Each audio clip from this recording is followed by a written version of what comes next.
When the Ohio State Buckeyes take the field at Indiana to open up the 2023 season, it is more likely than not that Kyle McCord will be on the field starting with the offense, and Devin Brown will be on the bench with the second team. However, I want to reiterate that this quarterback battle is far from over, and Devin Brown's athleticism versus Kyle McCord's experience is a battle that could bleed into September, potentially longer than that.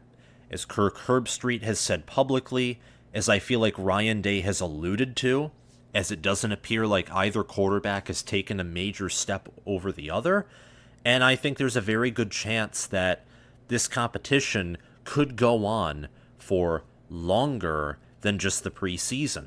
Like we saw last year with Michigan, J.J. McCarthy and Cade McNamara. It took 2 regular season games to decide that J.J. McCarthy was going to be the starting quarterback for Michigan. And the year prior in 2021, Cade McNamara and J.J. McCarthy, the way that those two quarterbacks played, McCarthy played in nearly every game for Michigan, the thought was, in theory, that if McNamara gets injured or has a bad game, McCarthy's right there to immediately take the reins. So this is a very competitive quarterback battle, and we haven't seen something like this at Ohio State in quite some time. I'd argue since before Ryan Day even got here as just an assistant coach or coordinator, let alone as the head coach of Ohio State football. But Ryan Day has put Ohio State in a great position, not only when it comes to offense, or recruiting, or fielding a great team year after year. He's put them at an elite position, in the quarterback room. All that matters for Ohio State is that they do not lose the quarterback battle.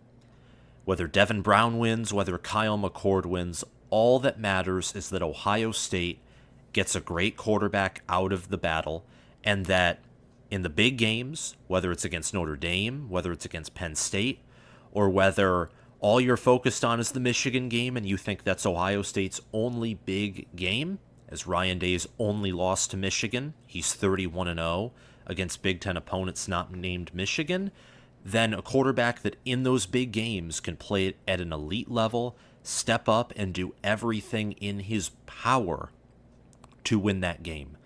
Like CJ Stroud did in 2021, like Justin Fields did in 2019, and Dwayne Haskins did in 2018.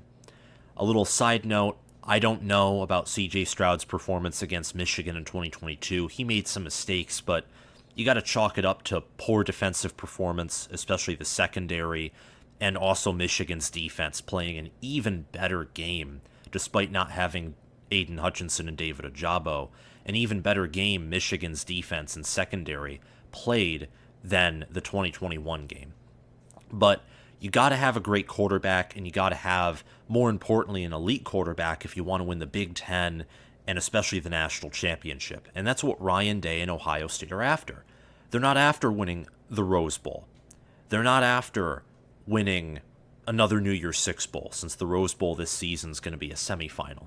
They're not after just appearing in the Big Ten championship game or getting a East Division tiebreaker where they're tied for first but don't make it, or they make it to Indy and become the first Big Ten East team to lose to the West.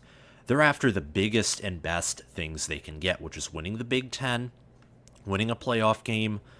Of course, winning the national championship is the ultimate goal, and Ohio State's been the only Big Ten team who's done that since the year 2000.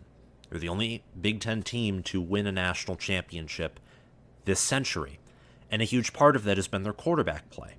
Under Ryan Day, Dwayne Haskins, rest in peace to him, Justin Fields and CJ Stroud have all gone in the first round. 3 first-round quarterbacks. Kyle McCord or Devin Brown, one of them will probably be a first-rounder, if not both of them, if both stay with the Ohio State program. But we'll have to see. It's hard enough to predict the future 1 year in advance. Predicting even further than that is very hard, but also very fun and tempting to do. But to get back to 2023, what matters is whether it's McCord's experience, whether it's Brown's athleticism, his higher upside. Regardless of who wins the job, as long as they perform at a great level or an elite level, it doesn't really matter. And I think that both of these quarterbacks, regardless of who starts, I think either of them would be a top 10 quarterback nationally because of the system that's in place, Corey Dennis's and Ryan Day's reputation with developing quarterbacks. You're going to have Brian Hartline calling plays. Whether that takes a step back from Ryan Day's play calling or not, you're still going to have Day in there who can interfere if he chooses to and calls plays. You have the best wide receiver core in the nation. Carson Hinsman will make a good center, in my opinion. Guard play is great. Elite running back room. Great tight end in Cade Stover. Why wouldn't you want to be a quarterback at Ohio State is what I'm trying to say. And the first few games, you could even add in the Notre Dame game. If you don't view Notre Dame as a top 15 team, with how talented Ohio State's roster is and all that they return, you could say that every game leading up to the Penn State game is just an opportunity for more experience and more growth. Because with Ohio State's issues at tackles, at the tackle position, offensive tackle, that will become a problem. I think that will become a problem when looking at games like Penn State, especially Michigan. But everywhere else on offense is near elite, great, or in the case of wide receiver, and in the case of running back when healthy and guard play, absolutely elite. And given the reputation that Ryan Day has, which I've mentioned for the nth time, but that's the evidence to support my claim that regardless of who starts, they're going to be a good quarterback. They're going to be top 2 in the Big Ten, probably behind J.J. McCarthy, but with the potential to be better than J.J. McCarthy despite having less experience, and they're going to be a top 10 quarterback nationally, potentially higher. With the reputation that Ryan Day has, with the depth at quarterback as well, Tristan Gebbia is in the Ohio State quarterback room as well. He's not going to be starting, but he adds some experience. He's certainly going to be helping the quarterbacks develop, probably going to be helping as like a player's coach, going to take the headset and use that on the sidelines. Both have been with the program for a full year. Kyle McCord's been with the program for 2 years, and he's appeared in enough games throughout his time at Ohio State to not use a red shirt. He appeared in 2021 in multiple games, even starting one game against Akron.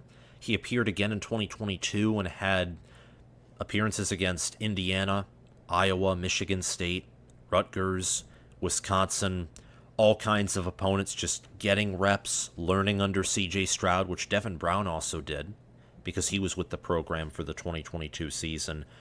All in all, if Ohio State just gets a great quarterback, if they get an elite quarterback, regardless of who wins, you're going to be set. This isn't like Michigan in 2021 where it was between Cade McNamara, Alan Bowman, and J.J. McCarthy, where you had a lot of unknowns. Michigan did not have... They had a bad reputation at quarterback. They're bringing in a Texas Tech quarterback in Alan Bowman who couldn't stay healthy. Now he's at Oklahoma State. Cade McNamara was the steady guy, but he only played in the COVID year, and everyone knew even in the 2021 preseason his ceiling was limited. J.J. McCarthy had the highest ceiling, but starting a true freshman, especially with what were at the time perceived issues on Michigan's offense, which were later rectified as the O-line was one of the best in the country, and Michigan had a great running back room and an underrated receiver room. All of those things combined made... There were a lot of questions and a lot of uncertainty, and you don't have that with Ohio State whatsoever, and you don't have that with Devin Brown. You don't have that with Kyle McCord. Both of these quarterbacks have limited experience, but they have learned under the best.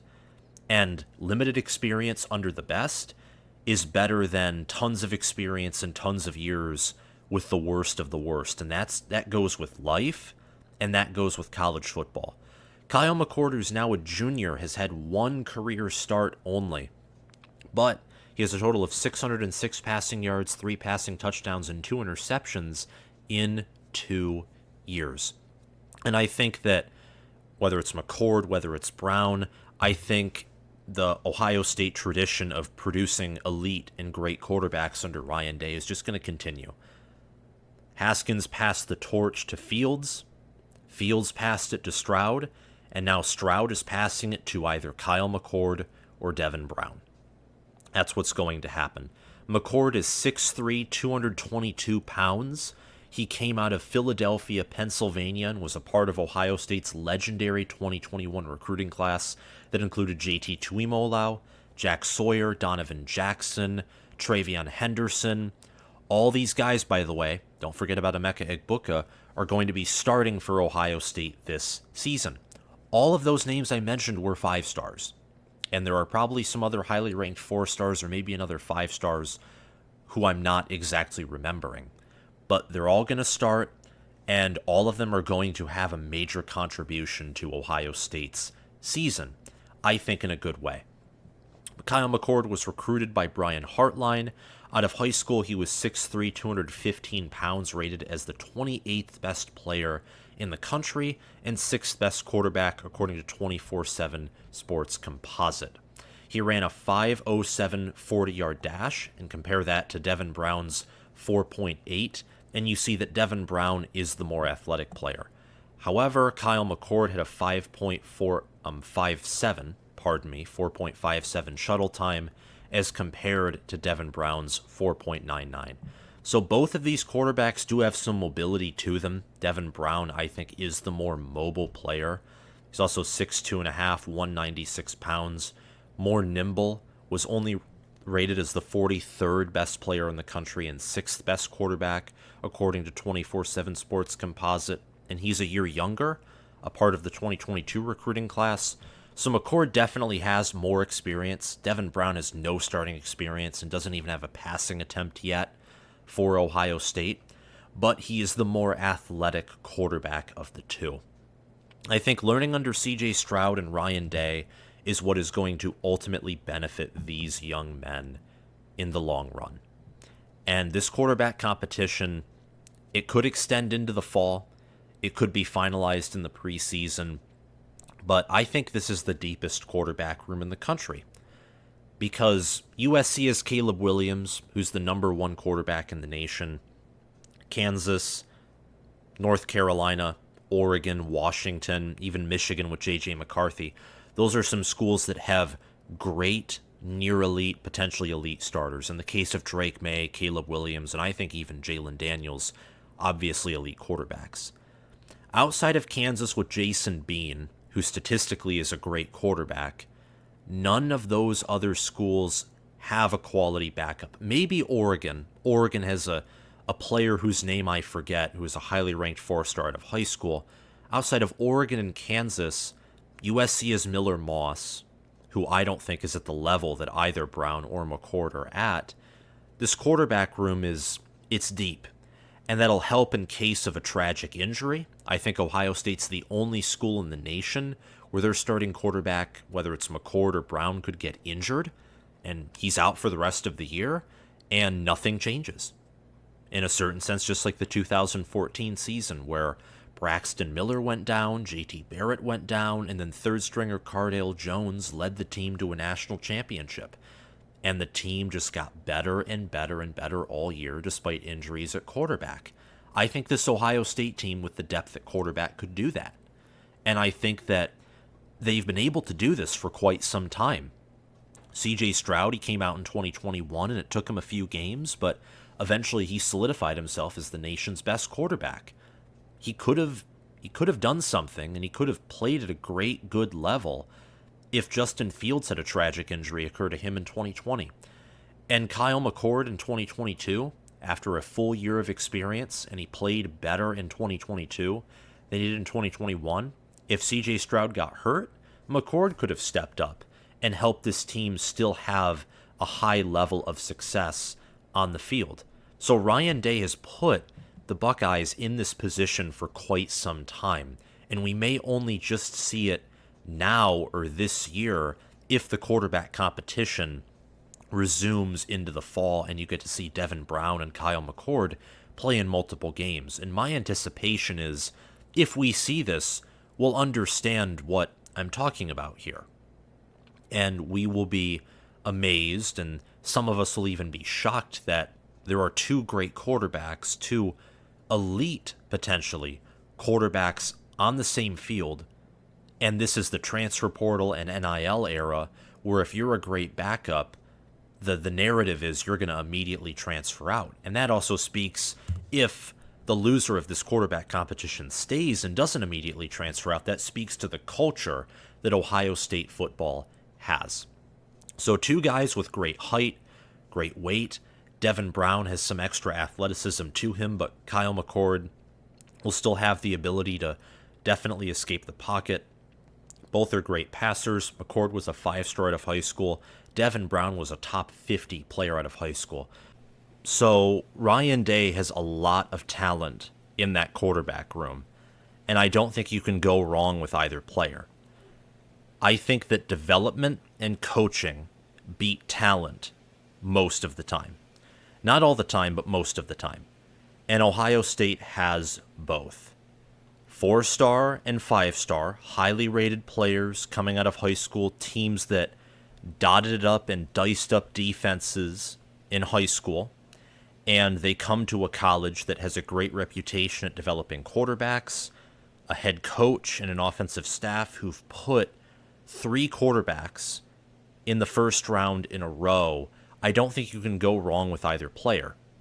Whether Ryan Day prefers athleticism and a more malleable younger player who isn't so set in his style of football, as compared to a more experienced, larger-framed, more physically mature guy like Kyle McCord, we'll have to wait and see. But I don't think you can go wrong with Kyle McCord or Devin Brown. I think that these players, regardless of who starts, will make a great starter. The backup will make an amazing backup who will be able to continue the season immediately. He'll be ready to play at a moment's notice if the starter goes down or is hurt or just needs to take a rest or is having a bad game. And Ohio State is a huge benefactor of that. Again, they're one of the only teams, if not the only team in the country, who could have their starting quarterback get injured and they could still continue their season and achieve all their goals. The only other team I could think of who could potentially do that would be Georgia, maybe Kansas, and maybe a handful of other schools, but not to the degree that Ohio State can. What I expect from these quarterbacks is to continue the elite play of Stroud and Fields. Now, neither Devin Brown or Kyle McCord is going to be as athletic as Justin Fields, and CJ Stroud showed that he does have athleticism to him. He just didn't prefer to use that in his ground game. He preferred to stay in the pocket and throw. He did not like to run. And Ryan Day showed that he's a great play caller by scheming in Stroud running the football against Georgia. And it took Georgia quite a while to get adjusted to that. And some of Ohio State's most important plays were CJ Stroud runs. In fact, his scrambling ability is what helped set up Noah Ruggles' potentially game-winning field goal. But with a great wide receiver group, an awesome tight end in Cade Stover, and the tradition that Ohio State has at quarterback and the talent there, I just expect elite statistics. I expect great play, and I expect the offense to be explosive. And another thing that Kyle McCord and or Devin Brown will benefit from is an improved run game. We talked about tackle earlier in the video and how I think that is destined to be a problem against a team like Penn State or Michigan that has great defensive ends. I think that Penn State has a collection of great defensive ends or near elite defensive ends. I think Michigan has elite defensive ends, and they might have more than just their starters at that level. They may have backups who are starting level at Power 5 schools who are great. So against those teams, there will be concerns on the offensive line in terms of pass pro, in terms of the outside. However, the run game and the interior of that offensive line, I expect improvement from those areas because Donovan Jackson and Matthew Jones return. I think Carson Hinsman will be a competent, great center. And if the running backs can stay healthy, the quarterback will have less stress and there will be less pressure on him, especially if Ohio State can use their run game to establish game control, chew up clock, and control the game all around.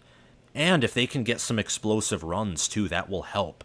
Explosive passes and explosive runs against good teams will really help Ohio State's chances to recapture the Big Ten and recapture the national championship. 2 1,000-yard receivers return in Marvin Harrison Jr. and Emeka Egbuka. Julian Fleming returns as well, along with Cade Stover, and then Xavier Johnson and Jaden Ballard. The only wide receiver who departs the program is Jackson Smith-Njigba, but he only had 5 receptions last year due to a constant nagging injury and his decision to not re-aggravate it by sitting out games. So, all in all, the quarterback who's going to start is going to be set up for success. McCord has a larger frame, more experience, and an extra year of learning the system. Meanwhile, Devin Brown is more athletic, and he also has a longer period to grow and develop. This competition could extend into early fall, with the first 3 games, in my opinion, being warm-ups. Let's look at the Ohio State schedule for 2023. By the way, if you haven't already, I encourage you to like and subscribe and comment your thoughts on the quarterback competition down below. And click the notification bell so you can get notified when I post more Ohio State, Big Ten, and college football-centered content. Help us to reach 10,000 subscribers, where we will be doing a giveaway. As a Michigan fan, I love talking about Ohio State, and I love covering the Buckeyes because they're one of the better teams in the country. And when you have a great offense, when you produce elite wide receivers, and you play some of the most eye-catching, exciting football that I have seen, and you've competed with Georgia and the likes of those teams, it's hard for me not to watch and enjoy. Ohio State's first true game where they actually have a chance to lose, I think, is on the road at Notre Dame, September 23rd. Against Indiana, September 2nd, Youngstown State, September 9th, and Western Kentucky, September 16th. Those 3 games are warm-up games. Ohio State will not lose any of those games. If they lose on the road at Indiana, maybe Indiana's really good, but more likely than not, it's because Ohio State's a terrible football team, and Ohio State will not be a terrible football team. There is also a part of, whether it's the college football fan base or the Ohio State fan base or just someone like me, I sort of fall into the camp that Notre Dame isn't as much of a threat as many would like to believe. They lost Isaiah Foskey, they returned Jack Kaiser at linebacker, but all in all, their defense will not be able to match up with Ohio State's offense, and there is no way, even with Sam Hartman as quarterback, with the losses at wide receiver, running back, the offensive line returns studs like Joe Alt at tackle, but I look at this team, Notre Dame, and I compare them with Ohio State, and really, in my opinion, the first test, the first game where it wouldn't surprise me if Ohio State lost would be against Penn State, and that's October 21st. I would be genuinely shocked with Gerard Parker as OC, with some questions at replacing guys like Jarrett Patterson on the offensive line and Michael Mayer at tight end, and also an elite defensive end like Isaiah Foskey. I'd be surprised if Notre Dame beat Ohio State. I'd be genuinely surprised. Penn State, on the other hand, has more depth, better coaching, especially offensively, better weapons, an elite running back room, and they have an even better matchup to exploit when it comes to their defensive ends versus Ohio State's tackles. That game, the Penn State game and the Michigan game, are games where there's going to have to be elite, competent quarterback play if Ohio State wants to have a chance to recapture the Big Ten and potentially capture their 3rd national championship this century. But whether it's Kyle McCord, whether it's Devin Brown, I have faith in Ryan Day. And it's not just faith that is based on nothing, but it's faith that's based on evidence and based on facts. Ryan Day has not had a bad quarterback his entire tenure with the Buckeyes. He hasn't. He has at minimum had a great quarterback. At minimum. And that wasn't even for a full year. At the end of every season, whether it was Haskins, Fields, or Stroud, the quarterback has been elite. CJ Stroud wasn't elite to begin 2021. He was good to great, maybe near elite, but against the Oregon Ducks, in the Minnesota game, against Tulsa, he did struggle. But after he was rested against Akron, he came back with a force unlike any other, and he was elite for the rest of the season. This year, CJ Stroud was elite, and Justin Fields was elite both in 2019 and 2020, and Dwayne Haskins was a player that by the end of the year, especially after tearing apart Michigan, was definitely considered in that elite category of quarterbacks, even being invited to the Heisman Trophy ceremony, I do believe. So, quarterback is much less of a concern for Ohio State than tackle. And even though I get why it's getting media attention and why it's a focus, because a quarterback battle at Ohio State will and should always get attention and always get scrutiny, Ohio State's safe there. I think personally tackle and even running back and secondary, obviously, whether it's corner or safety, are areas where you should be more concerned about or paying more attention to, because tackle will affect quarterback play tremendously. Pass protection. Losing 2 NFL tackles is very hard to replace, especially when you have to bring in a transfer from San Diego State because the depth and level of play isn't at the Buckeye standard. But a great interior O-line, elite wide receivers, a solid tight end, an elite running back room when healthy, and elite play calling and elite coaches, Ohio State's offense will once again be an NFL offense this season, and with the defense improving and a superior run game, I think there will be less pressure on the quarterback potentially than ever under Ryan Day. So this will be a great season for Devin Brown or Kyle McCord, and good luck to both of them. Thank you guys for watching this video. Again, if you haven't already, please subscribe, hit the notification bell, like this video, and comment who you think is going to win Ohio State's quarterback battle down below. Thank you guys for watching, and I'll see you around. Bye-bye.